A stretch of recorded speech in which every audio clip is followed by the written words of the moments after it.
Je prends soin de ma santé, je prends soin de ma santé. Je savoure tout en petite quantité. Je veux rester en bonne santé. Pour le goûter, je mange une pomme. En bonne santé, toujours en forme. Je prends des produits laitiers, du calcium pour me consolider. Légumes frais, soupe le soir, faire du sport et surtout boire. Maintenir une hygiène corporelle, se laver les mains c'est essentiel. Ma santé est précieuse et la vie est merveilleuse. Je prends soin de ma santé. Je prends soin. Bonjour à toutes et à tous et bienvenue dans votre émission Santé Plus sur la RTNC de Développement. Aujourd'hui, nous mettons un coup de projecteur sur une maladie encore peu connue du grand public mais qui nécessite de plus en plus d'attention, la Mpox. Anciennement appelée variole du singe. Apparue dans certaines zones d'Afrique centrale et de l'Ouest, cette maladie virale peut toucher aussi bien les enfants que les adultes. Alors, quelques questions que nous devons se poser et répondre dans cette émission. Quels sont les signes à reconnaître? Comment se transmet-elle et comment se protéger? Pour répondre à toutes ces questions, nous recevons sur ce plateau un professionnel en santé. Il s'agit du docteur Chikungulu Chimanga Patrick. Docteur Chikungulu est médecin généraliste au centre de santé de Sangamamba. Il nous aidera à mieux comprendre les enjeux liés à la Mpox en République démocratique du Congo ainsi que les moyens de prévention. Et avant d'aller plus loin, nous allons entrer dans le vif du sujet avec notre invité. Bonjour docteur Patrick. Bonjour madame la journaliste. J'espère que vous allez bien. Oui, Dieu fait grâce à vous. Merci une fois de plus d'avoir répondu à notre émission. Je vais partager. Merci docteur. Pour commencer, une question simple mais essentielle. Qu'est-ce qu'est le Mpox et pourquoi en parler aujourd'hui en République démocratique du Congo? En fait, merci pour la question. Et monkeypox, comme vous venez si bien de le dire ici, c'est une variole de singe. C'est une pathologie qui a eu à apparaître dans les années passées et qu'on a vraiment ignorée. Et elle a fait éruption il y a de ça 2 ans, depuis 2023 que la maladie sévit ici au Congo. Et les gens ne tirent pas trop attention. C'est pourquoi, vu qu'il y a de ces cas qui viennent d'être décelés en nos zones de santé, comme exemple on a la zone de santé de Matadi Mayo, là où il y a eu un cas qui vient d'être décelé, cela nous a poussé à parler de cette pathologie. Elle est parmi nous, mais nous l'ignorons souvent et on a voulu partager de cette information-là à cette population qui n'est pas encore au courant de ça. Ok, merci docteur. Alors, peut-on la comparer à la variole classique ou y a-t-il une différence? Oui, il y a une différence. Il y a une différence. La variole classique, elle est faite de fièvre et des éruptions cutanées, comme tous nous savons reconnaître cela. Mais la différence avec la Mpox, c'est que le macule ou les papules que nous avons, le petit bouton que nous avons, sévit plus au niveau de la paume de main et de la plante des pieds. Ce qui fait cette différence-là avec la variole classique. Mais la clinique, elle est presque similaire. Mais c'est ça le point de divergence avec notre maladie que nous appelons la Mpox. Et nous avons souvent entendu parler que c'était une variole venue du singe. Alors, comment cette maladie a-t-elle émergé chez l'homme? On commencera d'abord par le mode de transmission de la maladie pour que les gens comprennent. Il faudrait que la population sache que cette maladie a été contractée pour la première fois parce que l'homme a voulu manger de la viande du singe. C'est là que la maladie s'est transmise. Donc elle s'est transmise d'un animal infecté vers un homme sain. Et c'est comme ça que la maladie a commencé. Et d'un homme sain qui devient infecté, il peut aussi infecter une autre personne qui est saine. C'est comme ça que nous avons eu cette propagation à travers les temps. Donc la viande de singe, on a mangé la viande de singe, c'est que ce singe-là, il était déjà mort et il avait un virus. Il avait un virus qu'il pouvait développer, Pox viridae. C'est comme ça qu'on l'appelle. La famille des Pox viridae, c'est un virus que nous retrouvons. Il est comme une puce, comme on peut l'appeler. Okay. Il a été retrouvé pour la première fois chez un singe. Mais il peut se transmettre à un tout autre animal. Et alors, comment peut-on contracter cette maladie par simple contact avec le malade ou d'une autre façon? La contamination, elle est de plusieurs manières. Nous avons d'abord le fait de manger une viande qui est infectée, qui contient le virus, qui peut nous transmettre cette maladie.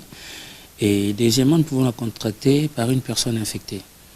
Donc, entrer en contact avec le fluide que la personne produit. C'est-à-dire, par fluide, je parle de la salive, des urines, des fesses et des autres, là, tout ce que la personne infectée peut produire, cela peut contaminer. Il y a aussi le rapport sexuel. Le rapport sexuel entre hommes-femmes, hommes-hommes, femmes-femmes et autres, on peut développer cette pathologie. Elle peut être contaminée par voie sexuelle ou par contact étroit avec une personne infectée. D'accord, merci docteur. Y a-t-il risque accru dans certains milieux, exemple dans des zones forestières, dans des milieux urbains denses? Oui, le risque est accru parce que dans des milieux forestiers et autres, nous savons que l'hygiène n'est pas trop respectée. Il y a aussi promiscuité il y a promiscuité qui favorise la contamination. Donc, le fait de ne pas trop respecter cette zone d'isolement ou quoi que ce soit, cela permet que, au contact d'une personne qui est atteinte par une surface infectée, on peut facilement la contacter. Surtout pour les personnes qui sont en déplacement. Exemple simple, dans les Nord Kivu, Sud Kivu et autres, il n'y a pas trop de mesures de protection. Les gens sont exposés avec ce transfert-là et cela favorise cette transmission. Vous voyez un peu, donc le risque est vraiment grand là où il y a des personnes qui ne se protègent pas trop, dans des zones naturelles comme ça et autres. Il y a vraiment un gros risque de pouvoir contracter cette pathologie que nous appelons la Mpox. Parlons maintenant des symptômes et évolutions de cette maladie, de ce virus Mpox. Docteur, quels sont les signes cliniques de la Mpox? Au début, cela nous donne un tableau pseudo-grippal. Je m'explique un peu. Vous verrez une personne qui vous vient avec une fièvre. Là, docteur, j'ai dormi, j'ai juste fait une fièvre avec des céphalées, moutupassi comme on le dit souvent, des céphalées et autres. Mais après, vous verrez que fièvre, céphalée, vous allez voir une personne qui développe des atteintes ganglionnaires, on appelle ça adénopathie. Vous voyez les ganglions qui se trouvent au niveau mandibulaire qui sont touchés. Et avec cette atteinte ganglionnaire, vous verrez des petits boutons qui sont au niveau de la face. La particularité avec ces boutons, c'est que à l'intérieur, il y a une forme qu'on appelle, vous verrez des boutons genre blanchâtres qui commencent au niveau de la face, qui vont prendre la bouche, viendra au tronc et puis les autres membres. Vous voyez un peu, avec cette particularité que j'ai soulignée tantôt ici au niveau de la paume de main et de la plante de pied. Vous allez voir des myalgies, de douleurs musculaires qui s'installent, une personne qui n'arrive même pas à s'émouvoir, à faire des gestes avec une forte fièvre. Et cela doit vous tiquer immédiatement à avertir des zones de santé ou une structure sanitaire qui vous est proche. Et combien de temps après l'exposition, les premiers signes apparaissent? Je dirais moyenne entre 5 et 8 jours. La moyenne elle est de 5 à 8 jours, mais cela va aussi jusqu'à 21 jours. Cela dépend du degré de contagiosité avec la personne avec laquelle vous êtes en contact. Donc, plus vous êtes en contact avec une personne dont les signes sont, je dirais, graves, plus vous avez la capacité de développer cela rapidement. Que la population retienne que la moyenne est de 5 à 8 jours pour développer les premiers signes de la Mpox. Et cette maladie peut-elle entraîner des complications graves? Oui, comme toute pathologie, il y a des répercussions au niveau respiratoire. Avec un contact avec oropharynx, qui veut dire un contact buccal, ça atteint le système respiratoire et cela peut nous poser des troubles tels que la pneumonie au niveau respiratoire. Vous verrez une personne qui vous vient avec un tableau clinique de la pneumonie.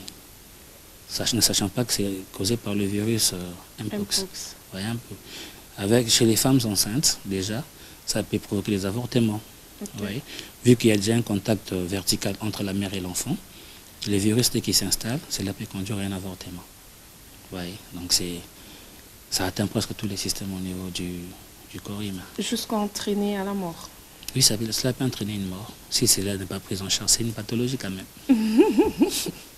Alors, docteur, parlons de diagnostic et du traitement. Comment la Mpox est-elle diagnostiquée? Le traitement, il est paraclinique. Cela s'est fait au labo. On fait les tests au PCR. Donc, cela sera très clinique, et plutôt compliqué pour les gens de le retenir ici. Mais il y a un test qu'on les fait au test au PCR. Cela permet de pouvoir confirmer ou infirmer l'existence de la pathologie. Dès qu'on fait les tests au PCR, on pourra commencer déjà le traitement de la personne en isolant. Le test PCR, on prélève le sang? On prélève des échantillons, soit au niveau de la zone infectée, on peut prendre un échantillon, soit on peut prendre au niveau buccal, on fait un prélèvement buccal, juste au niveau de la zone avec les RH et autres, nous prélevons, on amène au laboratoire, exposer un test, et cela nous permet de pouvoir directement être fixé sur l'existence ou non de la pathologie. Et existe-t-il un traitement spécifique à cette pathologie? Il y a un vaccin élaboré que nous utilisons ici. Il y a le MVA, le vaccin que nous utilisons ici au Congo. Mais le traitement, soit il est symptomatique, donc selon les signes que le malade présente, nous donnons un produit qui permet de pouvoir traiter. Mais il y a un vaccin qui est mis à disponibilité par nos zones de santé, différentes zones de santé pour pouvoir pallier à cela. Un vaccin. Ok, docteur. La prise en charge des malades, des personnes atteintes de cette pathologie, du virus Mpox, est-elle possible dans nos structures de santé? Il y a des structures qui sont habilitées à le faire. Ce n'est pas dans toute structure sanitaire où on peut amener un malade faisant la Mpox. Déjà que dans la prise en charge, nous parlons d'un isolement. Okay. Nous pouvons voir 4 à 5 malades qui nous développent cette pathologie. Il faudrait mettre les malades dans des conditions qui ne permettent pas d'être en contact avec d'autres malades, au risque d'aggraver leur état. Donc, partant de là, nous comprenons qu'il y a ces centres de santé qui ne peuvent pas prendre en charge. Il y a ces hôpitaux que nous avons qui nous permettent de pouvoir prendre en charge cela. Donc, dès que vous avez un malade qui nous présente le Mpox, vous signalez la zone de santé de votre environnement. La zone de santé va envoyer une équipe qui vous permettra de récupérer les malades, l'acheminer dans un endroit qui permettra de pouvoir bien prendre en charge. Ce n'est pas dans toute structure où on peut prendre en charge d'un Mpox. Et l'isolement là peut se faire pendant combien de temps jusqu'à ce que la personne puisse guérir, ou soit il y a un temps limité par rapport à l'isolement? Non, l'isolement, c'est jusqu'au moment de la guérison. On ne peut pas prendre un malade, limiter un temps, et si les traitements ne répondaient pas. Nous savons que le médicament répond bien d'une personne à une autre. Cela n'est pas franc disant que non, cela peut agir en 1 jour ou 2 jours chez vous. Il faudrait qu'on garde le malade, on le surveille attentivement, on sait se dire non, ce malade ici peut tranquillement rentrer chez lui parce que guéri de la Mpox. C'est pas du jour au lendemain qu'on libère. Il n'y a pas un critère temps limité où on peut dire non, après un temps fixe, on peut libérer. Non. On le prend en charge pendant le temps qu'il faudra et puis on le libère. Docteur, vous avez parlé, parmi le traitement, vous avez parlé du vaccin. Est-ce que ce vaccin-là est-il disponible ici chez nous en République démocratique du Congo? Oui, il est disponible. Oui, il est disponible. Le vaccin est disponible. Dès que vous faites appel à la zone de santé disponibilise le vaccin et puis on guérit nos malades. Et quelles sont les mesures de prévention individuelle ou communautaire? Bon, je demanderai à la population, vu que la Mpox est une pathologie à déclaration obligatoire, dès que vous avez un cas de Mpox dans votre environnement, de pouvoir signaler pour qu'on puisse venir prendre en charge votre malade. la prise en charge, c'est plutôt se prévenir, nous allons dire d'éviter d'entrer en contact avec ces personnes qui sont atteintes de cette pathologie. Comment ça? Les mesures d'hygiène. Se laver les mains, bien nettoyer nos endroits, et puis si nous allons avec le rapport sexuel et autres chez une personne qui est suspecte, je dirais de bien se protéger. Je pourrais dire ainsi parce que on ne sait jamais. Là, on est en train de passer un message disant que la mpox c'est une pathologie grave, il faudrait la fuir. Alors, dans tout le domaine où nous nous retrouvons, il faudrait vraiment veiller sur l'hygiène dans l'endroit où nous nous retrouvons. Alors, que fait le ministère de la Santé et l'OMS pour contenir la propagation? L'OMS et le ministère de la Santé ne cessent de pouvoir taper le poing sur la table pour mettre en garde, prévenir, plutôt parler à la population, leur rappeler que cette pathologie existe, elle est létale, elle n'est pas bonne. Elle est en train de disponibiliser les personnes qui passent dans des hôpitaux. Personnellement, dans le centre dans lequel je suis, il y a un membre de la zone de santé qui est passé pour nous rappeler pour parler aux patients, parler aux personnes, leur dire que cette mpox existe. Il faut vraiment se préserver pour éviter d'attraper cette pathologie qui n'est pas bonne pour nous. Voilà, docteur, je pense que nous tendons déjà pratiquement vers la fin de notre émission. Alors, quels conseils donnerez-vous à la population pour éviter la contamination? J'ai donnerai comme conseil à la population quinoise, et congolaise, quinoise en particulier, congolaise en général, de pouvoir être prudente. La mpox existe, ce n'est pas une pathologie, ce n'est pas un mythe. C'est une pathologie qui existe, elle est dans nos murs. Il y a des cas qui sont révélés, qui sont en train d'être pris en charge. Dès que vous remarquez des personnes qui se présentent avec des signes, même si vous ne connaissez pas la personne intimement, mais que vous remarquez que vous voyez une personne qui se présente avec des nodules au niveau de la paume de main et au niveau de la plante de pied, avec de fièvre et douleurs musculaires, prière de nous appeler la zone de santé et faire votre travail de citoyen congolais. Parce que si vous ne nous appelez pas, vous ne nous faites pas signe, le risque est que cette personne contamine l'environnement dans lequel il se retrouve et on se retrouve avec une épidémie qui va prendre des envergures qui sera plus grande. Donc que chacun veille sur l'autre, que chacun veille sur soi, que chacun veille sur son hygiène intime. C'est ce que je pourrais donner comme conseil. Docteur, vous avez parlé des nodules. Vous savez que la population nous regarde, la population nous suit, le commun mortel nous suit. Alors, il sera un peu difficile de comprendre ce que c'est les nodules. Pourriez-vous nous expliquer en français, en termes simples? En français simple, en français facile. Oui. Au moins, chacun de nous dans sa famille ou dans son milieu de vie a déjà vu quelqu'un qui nous fait des petits boutons. Voilà, je pourrais dire ça ainsi, des petits boutons au niveau de la plante de pied et de paume de main. Des petits boutons qui ont un fond blanchâtre, comme du pu. Cela peut déjà tiquer chacun de nous. Hein? C'est pas vraiment difficile de reconnaître des petits boutons au niveau de main, non? Oui. Parce que vous verrez les autres. On peut par exemple dire, si vous remarquez des petits boutons qui se présentent un peu comme la variole. Voilà. La variole. Il y a un différentiel qui s'est fait avec la variole et autres. Donc, on peut penser à une variole simple, une variole classique comme vous l'avez dit, mais la différence est que la variole de singe, elle apparaît au niveau de la plante de pied et la paume de main. C'est ça la grosse différence. La plante de pied et la paume de main au début. Mais on a vu des cas nous présenter aussi ces nodules au niveau de dos, au niveau de la figure. Là, c'est dans la phase débutante. J'ai parlé de la phase débutante, elle commence au niveau de la face. Les nodules, les petits boutons apparaissent au niveau de la face. Au niveau de l'intérieur de la bouche, cela prend les troncs et avec le membre. Vous voyez un peu, arriver à un niveau avancé, là vous verrez maintenant au niveau de la plante de pied et la paume de main. C'est ça la grosse différence avec la varicelle classique. Alors docteur, quelle est la situation épidémiologique actuelle de la mpox en République démocratique du Congo?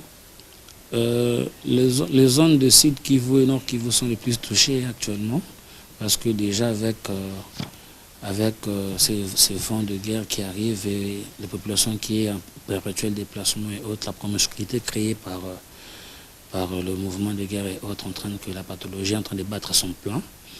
Mais ici à Kinshasa, les cas récents que nous avons eu, c'était au niveau des Matadi Mayo, là où il y avait un cas d'Mpox qui avait été signalé. Donc, la pathologie est en vie à Kinshasa. Il y a beaucoup de zones de santé qui sont atteintes. Il y a la zone de santé de Makala qui est atteinte, la zone de santé de Météo pas encore, de Matadi Mayo déjà touchée. Il y a des zones de santé qui sont atteintes à Kinshasa ici. Mais cette pathologie, elle est éradiquée à Kinshasa? Elle est déjà éradiquée? Elle n'est pas encore éradiquée. Elle est encore... Elle est encore là. Elle est encore là. Elle est encore là. Donc, il y a des cas suspects à Kinshasa. Et comment faire face à un cas suspect dans son entourage? Un cas suspect dans son entourage, ce que nous pouvons faire, c'est d'abord l'isoler pour éviter d'abord les contacts avec d'autres personnes qui sont saines. Il ne se sentira pas lésé? Non, il faudrait expliquer à la personne que c'est pour son bien. Okay. On n'est pas là pour faire du mal aux gens, on n'est pas là pour faire du mal à nos frères ou nos sœurs. On va l'expliquer qu'on t'isole parce qu'on ne veut pas qu'il y ait contact. Le fait d'être en contact avec la personne atteinte, même une zone de ces lésions-là peut déjà nous mener vers ces terrains-là de développer la pathologie. Vous voyez un peu. Vous isolez la personne, vous l'expliquez d'abord le pourquoi de son isolement, vous l'expliquez, vous appelez les zones de santé, ou un personnel de santé, qui va vous amener dans un centre de santé ou une structure sanitaire qui sera équipée pour prendre en charge notre malade. Ok, merci docteur. Alors, docteur, regardez la caméra et donnez un message important à nos téléspectateurs et à toutes les personnes qui nous suivent, ces personnes-là qui ne savent pas que la Mpox existe et est encore en République démocratique du Congo. Elle n'est pas encore éradiquée, notamment à Kinshasa. Un message fort alors. Chers Congolais, chers Kinois, nous vivons une période où nous avons cette variole de singe qui est dans nos murs. On ne peut pas l'éviter, mais on peut ne pas l'attraper. Comment ne pas l'attraper? Nous devons d'abord comprendre les signes primordiaux qui accompagnent cette maladie. C'est-à-dire une personne qui vous développe un état de fièvre, de douleurs musculaires et de présence de nodules, qui veut dire des petits boutons qui apparaissent au niveau de la face, du corps presque tout entier et au niveau de la plante de pied et de main. Quand vous remarquez une personne pareille, vous l'expliquez que c'est pour son bien, qu'il doit se faire traiter. La Mpox existe, il y a un vaccin et il y a un traitement contre cela. Vous appelez votre zone de santé ou un personnel soignant qui va prendre en charge cette personne-là. Si on ne fait pas cela, nous allons favoriser la pérennisation de cette maladie au niveau de la population, chose qui ne sera pas bonne. Protégeons-nous, dénonçons, avertissons la population, avertissons les personnels de santé concernant cette maladie et vous verrez que nous allons contenir cette pathologie, il n'y aura pas de propagation. C'est les conseils que je vous donne en tant que personnel de santé et spécialiste en santé. Merci beaucoup, docteur, pour toutes ces explications claires et rassurantes. Je vous rappelle que docteur Chikungulu Chimanga Patrick est médecin spécialiste au centre de référence de Sangamamba. Voilà, c'est déjà la fin de notre émission. La Mpox, vous l'avez compris, n'est pas une fatalité. Avec la prévention, l'information et les soins appropriés, elle peut être maîtrisée. Et à vous qui nous suivez, restez vigilants, adoptez les bons gestes et n'hésitez pas à consulter un médecin en cas de symptômes suspects. C'est tout pour aujourd'hui, Madame, Monsieur. Merci à vous de nous avoir suivis sur la RTNC de développement. Suivez également votre émission Santé Plus sur notre chaîne YouTube Cynthia Takaïsi TV. Écrivez-nous par WhatsApp, par SMS ou appelez au numéro qui est affiché au bas de votre écran. Merci de votre fidélité et à très bientôt pour un autre numéro consacré à la santé. Au revoir. Je prends soin de ma santé, je prends soin de ma santé. je savoure tout en petite quantité. Je veux rester en bonne santé. Pour le goûter, je mange une pomme. En bonne santé, toujours en forme. Je prends des produits laitiers, du calcium pour